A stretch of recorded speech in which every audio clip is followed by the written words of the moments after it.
Nuestro invitado, Roberto Fulcar, es un maestro, abogado y político, doctor en educación, con una vasta experiencia en la docencia pública y privada en todos sus niveles y una dilatada carrera política que le ha llevado a ocupar la primera vicepresidencia del Partido Revolucionario Moderno y ser desde ya el designado próximo ministro de Educación. Pero, ¿quién es Roberto Fulcar? ¿De dónde viene? ¿Cuáles son los valores que guían su práctica política y su concepción de lo que es y debe ser la educación dominicana? Para saberlo, recibimos en McKinney al profesor Roberto Fulcar. Buenas noches, Roberto Fulcar. Buenas noches. Hola, Pablo. ¿Cómo estás? ¿La familia está bien? Sí, gracias a Dios. Gracias a Amén, Dios. Jesús. Sí. Si estás de acuerdo, hoy me gustaría iniciar esta conversación con algo que creo que va a tener la utilidad del conocimiento, porque la gente comenzó a ver a ese joven espigado acompañando siempre a Luis Abinader. ¿Y quién será? En el mundo del magisterio se conocía muy bien, en el mundo de la política del PRM, pero a nivel nacional, y estoy en el 2014-2015, pues no se conocía mucho ese señor, ese joven. Pasó el tiempo y Roberto Fulcar fue creciendo, es el primer vicepresidente del PRM, ahora es el ministro ya designado de Educación, sí, pero yo creo que los amigos televidentes y yo también queremos saber quién es Roberto Fulcar, cómo llega a la capital, de dónde viene, quién es Roberto Fulcar. La verdad es que en tantos años de lucha nadie nunca me hizo esa pregunta, Pablo. Te lo confieso, nunca nadie me hizo esa pregunta. Bueno, yo soy un dominicano de origen campesino. Mi padre se llama Benjamín Fulcar, vive en El Cercado, en una comunidad rural del Cercado. ¿Y naciste allá? Nací allá, viví allá hasta los 16 años. En ese campo. Ahí fui presidente a los 14 años, fui presidente del club juvenil de mi campo. Le gané las elecciones a uno de 29, elecciones abiertas, lo que hoy llamamos padrón abierto. Luego a los 16 años me fui a estudiar magisterio a la Escuela Normal Urania Montage de San Juan. Me gradué ahí con el huracán David. Ahí me gradué de maestro normal primario. Lamentablemente no pude hacer la investidura, a pesar de que mi papá me compró un traje negro para eso. Me queda todavía esa pena, porque por el huracán nosotros no pudimos hacer el acto de investidura. Y no había Zoom cuando eso, Sí, creo. no había Zoom y ni había que usar el traje, porque claro, en mi campo, ¿para qué me iba a poner un traje? No había ocasión para trajearse en mi campo. Y regresé a mi campo graduado antes de tener 18 años. Y me nombraron maestro en abril del 1980 en la colonia del Cercado, y yo cumplía mis 18 años en mayo, de manera que me nombraron menor de edad. O sea que ya tú estás para pensión en cualquier momento. Son 40. No, yo soy pensionado. Oh, claro. Yo soy pensionado. Y trabajé un año en el Cercado, pero yo que necesitaba seguir estudiando, y entonces vine a la capital en las vacaciones, me buscaron un empleo en una fábrica de puertas y persianas de aluminio. Ahí trabajé un año en esa fábrica. Me inscribí en la universidad para estudiar finanzas, pero ocurrió que había un joven de mi edad que trabajaba junto conmigo en la industria y era hermano del dueño, hermano del padre del dueño. Okay. Y era de mi edad, hicimos una química fabulosa, nos hicimos amiguitos. Un día cualquiera, él tuvo una discusión con el maestro y el maestro llamó al dueño y le dijo: don Andrés, aconseja a su hijo que está dañando al muchachito que vino. El muchachito era yo. Y don Andrés le dijo: él no es mi hermano. Dije hijo, quise decir hermano. Sí. Andrés le dijo: él no es mi hermano, él es hijo de mi papá. Y yo perdí el freno en ese momento. Le dije: don Andrés, pero usted no es cristiano nada. Lo que usted dice en el movimiento es cursillo de cristiandad. Entonces eso no es verdad. Como usted se refiere a su propio hermano, de su propia sangre. Eso le dije yo de estúpido. O sea que te cancelaste Al- tú mismo, ¿no? No, sí, al otro día me llamaron, Sí, claro. me dijeron que comprendiera que las empresas tienen altas y bajas. Y yo dije, sí señor, estoy cancelado. Sobre todo bajas. Sí, le dije, sí señor, estoy cancelado. Volví al cercado, retomé mis clases y el año siguiente vine a Baní. Febrero de 1982 vine a Baní. Que mucha gente piensa, por eso es bueno esto, o sea, mucha gente piensa que tú eres de Baní, entonces, no, tú eres del cercado, lo que pasa es que tiene doble nacionalidad, yo Sí, gestioné eso sí, en el sí. ayuntamiento. Doble el nacionalidad pasaporte. y doble corazón. Porque amo inmensamente a Baní, tú lo sabes. Además, Baní me dio lo más grande que tengo, mi familia. Y en Baní fue que yo crecí socialmente y políticamente también. En Baní me involucré. Recuerdo que cuando llegué, yo tenía unos amigos que eran profesores ahí, me llevaron donde la autoridad y le dije, mire, yo quiero trabajar aquí, mire mi diploma, mire mi título. Me dijo, no, aquí no hay vacantes ahora, porque la única que hay es en un sitio que nadie la quiere, nadie va. Digo, pues yo la quiero. No, pero déjeme decirle dónde, no me importa, yo la quiero. Iguana abajo, Sí, próximo a la presa de Valdés. Iguana. De manera, Seguro. Pablo, sí, que yo entraba por la policía de Baní todos los días. Por la fortaleza a la derecha. En una sola camioneta que daba un viaje en la mañana y no volvía, me iba a Iguana y en la tarde tenía todos los días que cruzar el río Nizao para venir por Yaguate. Todos los días yo cruzaba al nado el río Nizao durante un año completo. ¿Y qué tiempo durante Duré ese un año ahí. Pero la vocación para lo académico, porque ahí está tu vocación de maestro, pero la verdad es que impresiona cuando uno lee la hoja de vida resumida. O sea, tú eres doctor en educación, estás asesorando tesis de una universidad norteamericana, especialidad por aquí. O sea, digo, ven acá, pero ¿y de dónde saca el tiempo? O sea, esa vocación ya no para el licenciado en educación, quizá un posgrado en algo, no, eso de seguir que no es frecuente. ¿De dónde te viene a ti esto? Yo tengo pasión por la ciencia, Pablo. Yo tengo pasión por la verdad, por la investigación, por los datos. Difícilmente yo te haga una afirmación sobre algo que yo no pueda fundamentarla en datos y en información de calidad. Y esa es una pasión para mí. Pero además es un recurso porque tú sabes que la lucha política embrutece. ¿Cómo? Que tú acabas de decir que la lucha política embrutece. La lucha política al Explícate. estilo de estos países subdesarrollados, de tanto tú repetir lo mismo y hacer mañas y inventar mentiras y fabricar cosas y manipular gente, eso se te vuelve un modelo que se te instala en el cerebro y tú lo repites sucesivamente. Y eso hace que tú te embrutezcas, hace que no reflexiones. Y tienes añoranza por el debate. O sea, Sí, tú tienes yo- tu concepto y quisiera que la política permitiera eso, el debate. Claro, el debate de ideas, la discusión con fundamento. A mí me apasiona una buena discusión, un buen debate. A mí me apasiona ver los resultados de una investigación científica. A mí me apasiona ver que una hipótesis se cayó o que se comprobó que una cosa era verdad o que era mentira, que como quiera uno aprende. Yo dije en el 2014 que durante estuviera llevando la campaña de Luis Abinader no iba a decir una sola mentira. Creo incluso que lo dije en este programa. Sí, Tú eres sí, testigo sí, que sí, nunca he sí, dicho sí, una sí. mentira. No hago un mal a nadie, no acuso a nadie de una cosa falsa. No le levanto un falso testimonio a nadie. No me acuesto un solo día de mi vida sin reflexionar. No recuerdo el último día de mi vida que me acostara sin dedicar así sea una hora, no importa cuán cansado yo llegue Tú sabes a que eso pensar. tú sabes que eso es muy estoico. Sí, Eso, sí. eso viene de los estoicos, pero no has mencionado una etapa fundamental en tu vida por lo combativa, tu época de la ADP. ¿Cómo fue aquello? Sí, porque cuando yo llegué a Baní, me involucraron en el sindicato de los maestros. Tú sabes que yo sé de lo de la ADP. Cuando yo me gradué en el cercado, había una lucha de los profesores y yo sin estar nombrado, cogí para una asamblea que había y me dieron un turno y yo hablé. Y ese día un dirigente nacional estaba allá y dijo, mira, ese muchachito atiéndanlo, que ese muchachito Piquito de oro. pinta bien.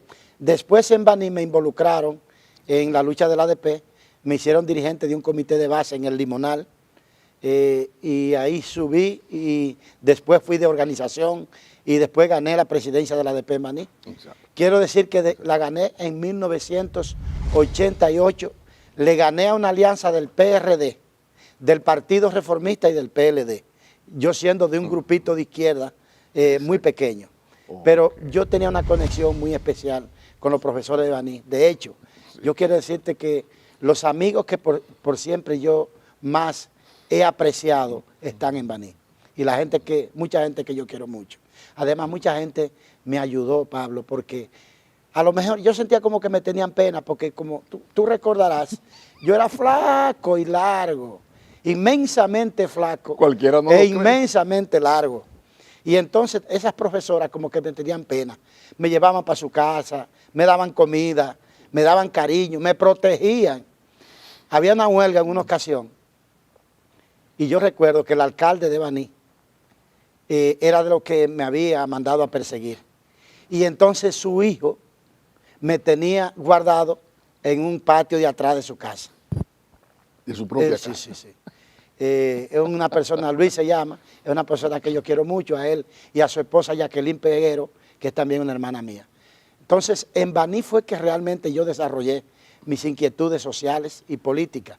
Ahí fundé el Consejo de Unidad Popular de la Región Sur, que un vocal, un regidor, un síndico, un diputado, un senador ni un presidente no sirven de nada si sus pasos y sus decisiones no están enfocadas en mejorar el país.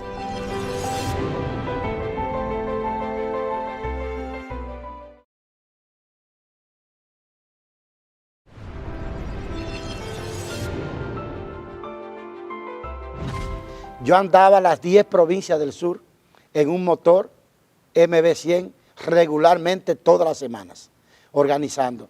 Incluimos ahí 127 organizaciones sociales, que fue de donde se convocó al primer paro cívico nacional.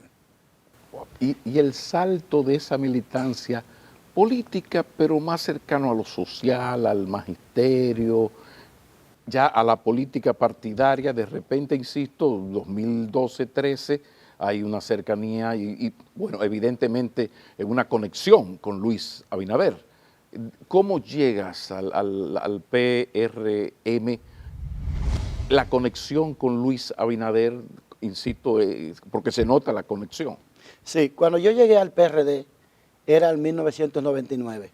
Yo llego con un grupo que me acompañó siempre y que me acompaña hoy también. Y hicimos una fusión con el PRD. Que es de ese grupito de izquierda, sí, de ellos, sí. Bien atrás. Sí, okay. Vienen conmigo, siguen junto conmigo, sus hijos siguen conmigo, mis hijos les dicen tíos y conservamos esa tradición. Entonces, llegamos al PRD en el 99 con José Francisco Peña Gómez, con Atuey de Camps, y el enlace fue doña Ibelice Pras de Pérez. Y cuando llegamos al PRD, llegamos como una fusión. Muchos compañeros míos entraron a ocupar responsabilidades en el partido, incluyéndome, que fui de la comisión política. Después participamos en el proceso electoral del 2000 que se ganó. Ahí acompañé a doña Milagros Ortiz Bosch en el Ministerio de Educación. Fui su secretario de Educación encargado de supervisión y control de calidad. Ahí me tocaron cosas muy difíciles porque bajo mi dependencia estaba lo peor, era la crisis de las pruebas nacionales, que eran un antro de corrupción. Gracias a Dios resolvimos eso. Era la crisis también de titulación. Aquí habían generales del ejército y de la policía que nunca habían podido conseguir su diploma. Nosotros logramos en 2 semanas entregar 86,000 diplomas hasta de 30 años atrás a sus beneficiarios. Establecimos un sistema de supervisión informatizado sobre la gestión de las escuelas, que fue mi tesis doctoral, y también hicimos el primer levantamiento y el primer ranking de colegios privados de la República Dominicana. O sea, que paralelo a todo lo que estamos hablando, tú desarrollabas ya no solo la docencia, sino la parte de estudiante. O sea, tú seguías estudiando, amén de todas estas cosas. Sí, siempre. Yo nunca he parado de estudiar, nunca he parado de leer. Esa es una pasión para mí. El estudio y la docencia. Yo todavía hoy doy clases. Yo quiero que tú sepas que yo he sido profesor en todas las universidades dominicanas. Explícame, eso, a mí me llamó la atención, no que ha sido profesor en todas las universidades. Menos, Salaguá, sí, menos UNFU, nunca he dado clase en UNFU, y menos en OIM, tampoco nunca he dado clase. ¿Cómo?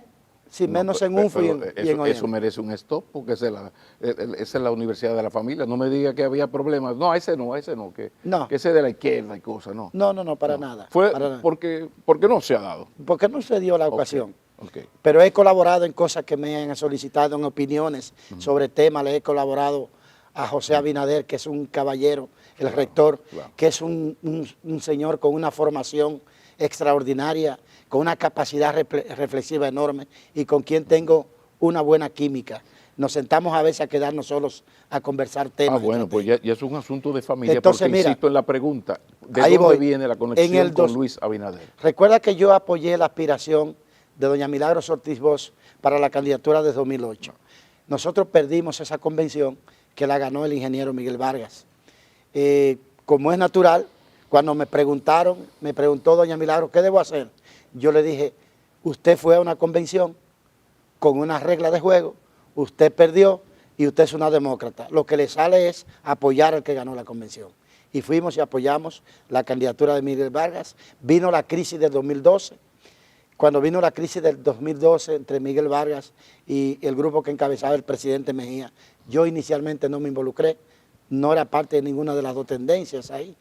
Luego, cuando el gobierno cooptó la dirección del PRD, entonces yo entendí claro que había que dar un paso hacia adelante y me sumé al grupo de compañeros que creamos la corriente mayoritaria del PRD, que es el origen del Partido Revolucionario Moderno. Ahí en el Partido Revolucionario Moderno yo no tenía afiliación con ninguno de los líderes y más tarde Luis me invitó a trabajar con él en su proyecto en el 2013 y desde entonces, próximo a yo entrar, iba a haber unas primarias en el partido para la candidatura del 2016 y próximo yo entrar, asumí la coordinación de la campaña de Luis Abinader y participamos en la primera primaria. Pero ¿y ese ascenso? Porque tú llegas con un grupo de dirigentes al PRM, dentro del PRM, conversas con Abinader, sí, pero de repente pasan 2 años y el segundo siempre ha sido Luis Abinader. Después de Luis Abinader siempre uno ve a Roberto Fulcar. ¿De qué manera, por qué, cómo llega Roberto Fulcar aquí? Fue una decisión de Luis, él me lo propuso, discutimos. Te quiero decir que cuando acordamos que yo iba a trabajar con él, que yo iba a encabezarle su proyecto, discutimos un temario de 27 puntos de compromiso. Por eso tú me oyes decir, y me oíste decir durante toda la campaña, yo sé lo que Luis siente, yo sé lo que Luis piensa, y yo sé lo que Luis Abinader quiere para este país. Y yo confío absolutamente en la ética, en el sentido de compromiso, en la capacidad de trabajo y en el amor por su país que tiene Luis Abinader, que tiene su esposa Raquel, que tiene su familia. Lo afirmo porque nuestro compromiso partió de esa discusión. En alguna de esas cosas no nos pusimos de acuerdo y la pusimos aparte. En todo lo otro era como un libro, como un catecismo para nosotros repetirnoslo siempre de los compromisos estratégicos que hicimos. Pues tú tienes un pensamiento más liberal que Abinader en más de un tema. Ahí no están de acuerdo. Sí, en eso yo tengo un pensamiento más liberal. Yo soy una persona progresista, claramente progresista. Yo me declaro liberal. Yo creo en la socialdemocracia orientada hacia las personas, hacia la gente. A mí me parece que ninguna política pública tiene sentido si como resultado no beneficia la vida de las personas. Yo creo que la gente debe ser el centro de los gobernantes. Me parece, y lo dije mucho en la campaña, que un vocal, un regidor, un síndico, un diputado, un senador ni un presidente no sirven de nada si sus pasos y sus decisiones no están enfocadas en mejorar el país y en mejorar a las personas. Y el Roberto Fulcar del Cercado, de San Juan de la Maguana, de Baní, que se suicidó en un trabajo, porque cuando usted le dice así al jefe, que usted ya está harto de coraje. Sí, se me fue la boca. De repente pasan los años y llegamos donde estamos. el ministro se va a comer al dirigente político, al activista social solidario. ¿Tú no tienes temor por lo que representa el Ministerio de Educación en estos momentos en la República Dominicana, que siempre ha sido importante? Pero no hay temor de parte de Roberto Fulcar de que el ministro se coma al activista social, comunitario, al maestro, al hombre de la sensibilidad social, siempre del lado de las cosas progresistas. Eso que dice Pablo, ese es un gran riesgo, esa es una realidad. Y yo sé incluso que la responsabilidad que ha puesto sobre mi mano el presidente electo Luis Abinader es muy grande y muy riesgosa. Todos los días le pido a Dios que me ayude a salir bien de esto. La idea de iniciar en el Ministerio de Educación una gestión por parte de una persona que ha sido un crítico del modelo presente, no de personas, sino del modelo educativo presente en la República Dominicana, que he dicho y sostenido claramente que este modelo no genera calidad de la educación, aunque le invirtamos todo el presupuesto nacional, porque es un modelo del pasado, es un modelo de antes de la revolución tecnológica. Ajá. Ese es un reto, y el otro reto es también, son tres, el otro reto es poder probar que uno puede gestionar sin mancharse, puede seguir siendo lo que es y puede seguir teniendo la misma vena social de siempre. Yo quiero que tú sepas que nosotros tenemos desde el 2001, Julito y yo encaminamos una organización... Julio es tu hermano que es diputado del PRM, ¿verdad? Julito Fulcar. Pero conocido como Julito Fulcar. Mi único hermano varón, sí. Y mi amigo también. Y Julito y yo encaminamos una organización no gubernamental que no sale en la prensa, que no hacemos bulla con ella, que no repartimos salchichones ni nada de esas cosas, que no damos cosas, sino dedicadas solamente a formar líderes. Nosotros hemos formado más de 3.000 líderes, Pablo, y esa organización permanece y permanecerá. A eso le dedico yo también un tiempito en silencio, que nunca lo anuncio, no lo promuevo, no hago propaganda con eso, porque es otra de mi pasión, el liderazgo. Yo tengo 10 años estudiando el liderazgo. De hecho, tengo casi listo, por los temas de campaña, no he podido concluirlo, un libro de mis ideas sobre el tema del liderazgo. Hay gente que dice, no hablemos de clase mientras estemos hablando de coronavirus, dicen algunos. Ese es un punto extremo, porque tampoco puede pararse la vida. La vida va a seguir aún con mascarilla.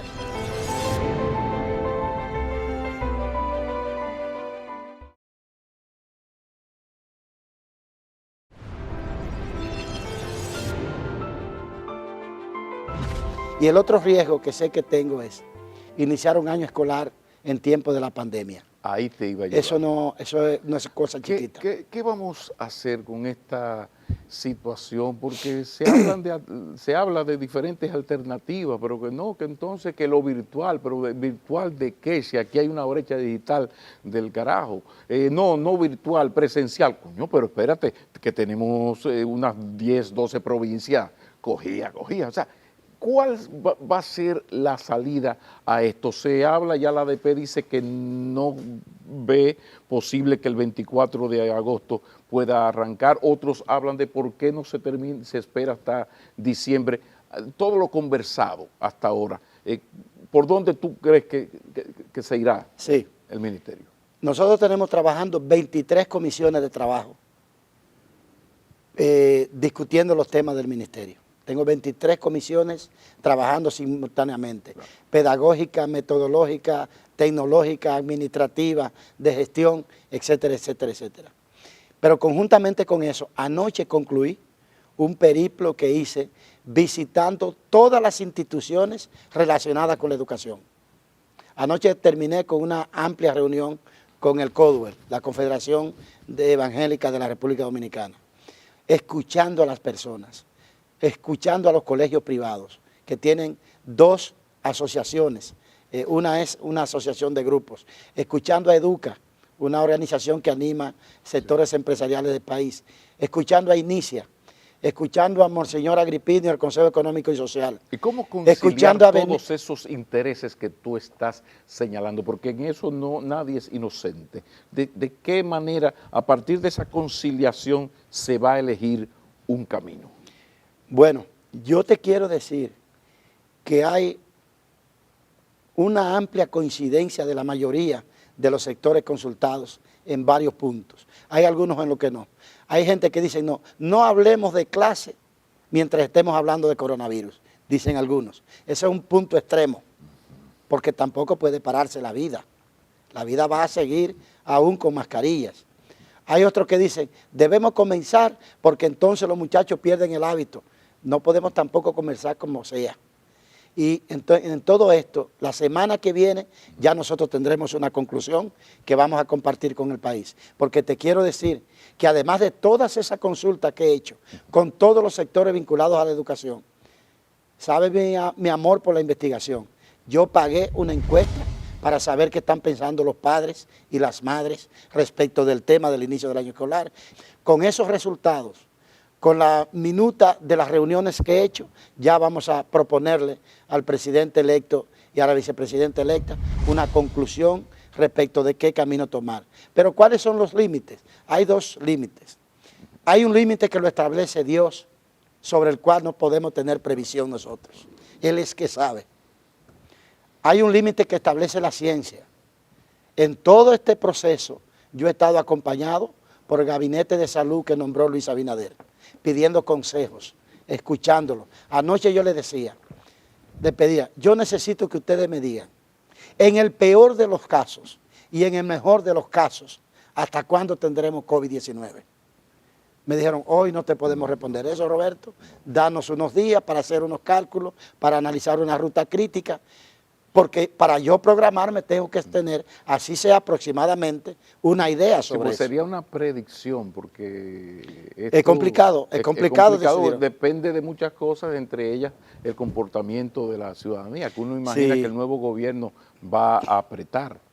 Y de la gestión de la pandemia también, de la evolución de las vacunas que están en proceso de investigación y de prueba, pero yo sí te quiero decir, la decisión que tomaremos va a tener como límite la vida de las personas. No vamos a poner en riesgo la vida de un niño, de un profesor, de un conserje, de una señora que hace el café, de un director de centro educativo. Entonces, lo lógico fuera y lo más aconsejable fuera que anunciáramos mañana, nos vamos totalmente a la virtualidad, cero riesgo. Pero nos encontramos con el primer problema. Para tú hacer virtualidad, tú necesitas que los padres te acompañen ayudando a sus hijos en la tarea que se le ponen. Pero algo peor, el equipo, algo peor. No, voy para allá. 300.000 tablets se han distribuido entre 2 millones y pico de muchachos. Sí, son 2 millones, más de 2 millones de estudiantes. Entonces, cuando tú hablas de la virtualidad, lo primero que necesitas es que los padres te acompañen en eso. Pero los padres no tienen competencias metodológicas mínimas, entonces hay que dárselas. Pero no hay problema, se la damos. Pero también, perdón, porque eso es muy de clase media, eso de que los padres van a ayudar. Aquí los padres, para poder sobrevivir, si Dios es grande y tienen trabajo, si Dios es grande, se van a las 6:30, 7 de la mañana. Entonces, no es tan simple, eso es muy como de clase media alta. Pero imagínate que podemos arreglarnos con ellos y usar horas de la noche para el entrenamiento a ellos. Pero los que le van a dar el entrenamiento son los profesores, que sí tienen competencia metodológica, pero no tienen competencia tecnológica en muchos casos. Hay que enseñarles entonces a los profesores un mínimo de tecnología para que puedan usar la virtualidad y para que puedan trabajar con los contenidos en línea. Ese es un proceso que hay que hacer previamente también. Y entonces, imagínate, estamos listos para hacer eso. Pero falta otro problema. Hay que dotar de un equipo a cada estudiante. Tiene que haber un equipo en cada casa. Antier conversaba con el presidente electo sobre eso. Le dije, yo voy a necesitar una ayudita, presidente electo. ¿En qué? En el tema de que no se me genere, Pablo, la brecha más grande del mundo, que el 20% de los estudiantes que son de colegio privado de clase media puedan tener una tableta, una mini lacto o una lacto, y entonces 2 millones que los padres no pueden comprarla, no la tengan. A nosotros se nos ampliaría la brecha, peor que Somalia, si eso ocurre en la República Dominicana. Y yo dije, entonces, presidente, vamos a poner a prueba el país y vamos a resolver ese problema. Pero entonces se supone que estamos a punto de ver el tuit presidencial nombrando al encargado de República Digital o la encargada y de Indotel, porque la brecha digital hay que comenzar a pelear ayer. Se tiene el gran problema, y esto viene del 2007, 2008 y vamos por el 20, de los permisos del poder municipal de los municipios para que las telefónicas monten la señal para poder. Entonces eso no se ha podido, o sea, son muchas cosas. ¿Se ha pensado en esto? Sí, tenemos un plan municipal en esa materia para hacer una articulación entre Indotel, Radio Televisión Dominicana, Radio Educativa Dominicana, La Voz de las Fuerzas Armadas, el Canal 4 y unos centros tecnológicos comunitarios que existen en algunos lugares del país que están abandonados y que nosotros lo vamos a rescatar, que tienen una especie de pequeña emisora. Y con eso también vamos a contribuir a la educación a distancia.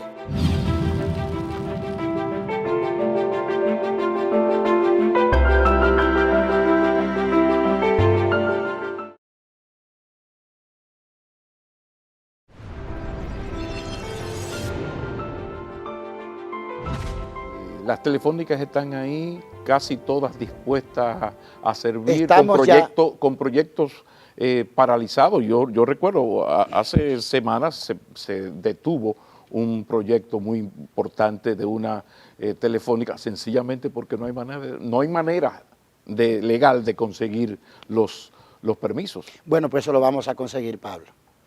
Eso lo vamos a conseguir. El compromiso, ¿tienes ya el visto bueno del presidente electo? Ya eso está, es por ahí que voy. Ya de hecho estamos conversando con las telefónicas. Y también con las telefónicas no hay problema, las telefónicas desde 2008 están en eso. Ahí voy. Es el alcalde que dice que no, y te la pongo en China, una cosa. No, le vamos a pedir, díganos dónde tienen dificultades y nosotros vamos a ir a acompañarle, ayudarle a convencer al señor alcalde de que la República Dominicana necesita señal ahí porque los hijos de los pobres necesitan educación. Incluso las telefónicas están dispuestas a hacer donaciones para la salud, para la educación. Lo que ellos no pueden hacer es el boroneo por la izquierda. Una empresa que cotiza en bolsa no puede hacer eso. Este es un momento de todo el mundo hacer un sacrificio. Y no se la podemos poner difícil. Sí, pero se necesita autoridad. El presidente y el ministro de Educación va a tener que jugársela con medidas que le va a generar una que otra enemistad de sectores más o menos poderosos. El país lo va a saludar, pero no hay temor de eso. De lo que yo soy es del país y de lo que es Luis Abinader, nuestro presidente electo, es del país. Lo elegimos para que nos gobierne a todos, en beneficio de todos, no de intereses particulares. Y en eso yo no tengo ningún ápice de duda, que cada vez que a él le toque tomar una decisión, va a decidir de acuerdo al interés nacional. Roberto, ¿y el problema del modelo educativo que tú mencionabas? Tenemos el caso finlandés, que es maravilloso. Nosotros nunca se habían construido tantas escuelas y liceos. O sea, la parte física está, pero nosotros somos como el jugador de pelota. A mí me pasaba eso, que yo me cuadraba bien. Todo hermoso allá cuadrado. Pero me ponchaba. Entonces nosotros estamos, hay que saludar, y yo he hecho siempre ese reconocimiento. A pesar de que tu padre era un buen entrenador. No, el manager, el profesor Maquín, una estrella. Eso fue, el gran dolor de mi padre fue lo malo que yo era jugando pelota y lo bueno que era él. Pero, está el paso hacia adelante, o sea, me cuadro bien. Y está el asunto de los liceos como nunca, escuela por Baiza. Cuando inauguraron en 1970 la escuela Máximo Gómez en Baní, yo me acuerdo todavía, es una noticia. De repente hemos avanzado como nunca en lo material, en la jornada escolar tan extendida, en lo que tiene que ver con lo social, con la alimentación. Sí, pero espérate. Esto aparte, nosotros estamos feos para la foto en la calidad de la educación. Y al inicio me mencionaste, te lo dejé pasar, pero me mencionaste el nuevo modelo. ¿Qué se va a hacer en ese sentido? En primer lugar, Pablo, aportarle contenido, aportarle sustancia a la tanda extendida. Porque a nosotros nos ocurrió que creamos la tanda extendida, que todavía no se ha universalizado. Faltan muchas zonas todavía sin tanda extendida. Nosotros vamos no solamente a continuar tanda extendida, sino a universalizarla para reducir brechas también en ese sentido. Ahora bien, creamos la tanda extendida, pero no le aportamos sustancia, contenido, competencias a esas horas que le agregamos a las 4 que teníamos. Y seguimos con el mismo modelo de clase y el mismo modelo de trabajo que teníamos, Pablo. Y lo que yo digo es, si a ti una comida te hace daño, la solución no es duplicarte la ración de comida porque te va a hacer doble daño, es cambiar la comida. Ajá, pero, en consecuencia, nosotros vamos a aportarle contenido a la tanda extendida. Nosotros vamos a modificar el modelo. Y yo te pongo un ejemplo sencillo. La República Dominicana tiene 48.448 kilómetros cuadrados. Somos un pedacito de tierra. Y nosotros enseñamos geografía dominicana en un libro con una fotografía de hace 20 años, cuando podemos tomar una cámara, ir y hacer un documental donde se vean los ríos corriendo, los pajaritos cantando. Y probablemente, digo yo, probablemente, los niños, los estudiantes, van a disfrutar más el proceso de aprendizaje porque están escuchando, están viendo y se están divirtiendo. Se hace más lúdico, se hace más agradable el proceso educacional. Pero Roberto Fulcar, para ponerte un ejemplo. Pero ahora se va a poder hacer eso, porque perdóname la interrupción, pero es que en el año 2010 yo participaba como periodista en conversaciones donde a nosotros se nos mostraba eso. Incluso hubo un momento de un préstamo donde iban a llegar 6.000 plasmas para distribuir por el país, y había un equipo, incluso un equipo mexicano también, que iba a elaborar todos esos documentos, porque uno decía, y eso el presidente de la República de entonces lo sabía, lo que ahora todo el mundo sabe, que es que yo puedo agarrar este aparato y dar una conferencia al país. Eso en el 2008 era una cosa rarísima. O sea, el conocimiento, la idea para hacer las cosas, aquí todo está analizado, pensado, hay un proyecto, una cosa. Ahora, esta vez, eso que hay que hacer, cambiar ese modelo, utilizar la tecnología, todas esas cosas que tú sabes muy bien, se va a hacer caiga el que caiga, o nos vamos a quedar en programita, la cosa. Muchos nos invitan a la prensa, un almuerzo, mírenlo ahí, vamos a hacer eso. Por favor, por favor. Sí, Pablo, se va a hacer. Ojo, quiero ser muy, muy objetivo en esto. No a la velocidad con la que nosotros estábamos preparados para hacerlo por el tema del COVID-19, porque ahora el COVID le ha quitado la silla de adelante al país y al mundo, se ha colocado delante y se ha convertido en prioridad. La prioridad ahora es cuidar la vida y la salud de los dominicanos, de las personas. Pero sí, Pablo, eso se va a hacer. Yo no te digo que en 3 meses tenemos eso hecho, que en 1 año lo tendremos hecho, pero tú vas a ver en concreto cambios sustanciales en el Ministerio de Educación y en el sistema educativo de la República Dominicana. Yo espero en pocos meses poder estar pasando revista con el ministro de Educación aquí, pero ya finalmente no podemos, decía Simón Rodríguez, el maestro de Simón Bolívar, que donde está el maestro está la escuela, y siempre se ha dicho que la calidad de un sistema de educación depende en lo fundamental de la calidad del maestro. Entonces yo le digo ahí, parafraseando la frase norteamericana, es el maestro, estúpido, es el maestro. ¿Qué van a hacer ustedes con aumentar la capacidad, las capacidades de la parte tecnológica, la parte metodológica? ¿Qué se va a hacer con el maestro? Es un desafío muy grande, porque esto no es de tiza y borrador, es por ahí que es el maestro, por favor. Yo visité sí. La Asociación Dominicana de Profesores y comí con ellos allá. No lo invité a venir a mi oficina, fui al local de la ADP a decirle lo siguiente: miren, me han designado para ser ministro de Educación. Yo vengo a decirle que no los veo como adversarios y vengo a invitarles que hagamos una alianza estratégica. Ayúdennos a mejorar la calidad de la educación y nosotros le ayudamos a mejorar la calidad de vida de los maestros y las maestras. Vamos a hacer una alianza estratégica, no peleemos, pongámonos de acuerdo en eso. Nosotros vamos a garantizarle los niveles de formalización de su profesión, aumentar sus capacidades y sus competencias, y ustedes ayúdennos, por favor, a hacer la transferencia del lugar hacer el cambio adecuado para lograr calidad de la educación en la República Dominicana, y yo voy a cultivar eso. Bueno, vamos a terminar con un recuerdo para llevarte a la nostalgia de que ahora tú vas a conciliar con la ADP, pero el profesor McKinney se quejaba de que el dirigente de la ADP en Baní no conciliaba y tenía que una profesora, Yolanda, interceder para que ustedes conciliaran. O sea que esta vez tú tienes esa experiencia. Sí, pero terminé comiendo en su casa. Y siendo hijo querido de ahí, terminamos con una buena alianza. Roberto, Esa es una buena experiencia, Pablo. Sí, es una buena experiencia. Es que tú estuviste ahí. Sí. Y además que eras muy vehemente, ahora ya la madurez, la experiencia. No, y además, en esto, Pablo, lo que uno tiene que estar consciente es que la vida es intereses.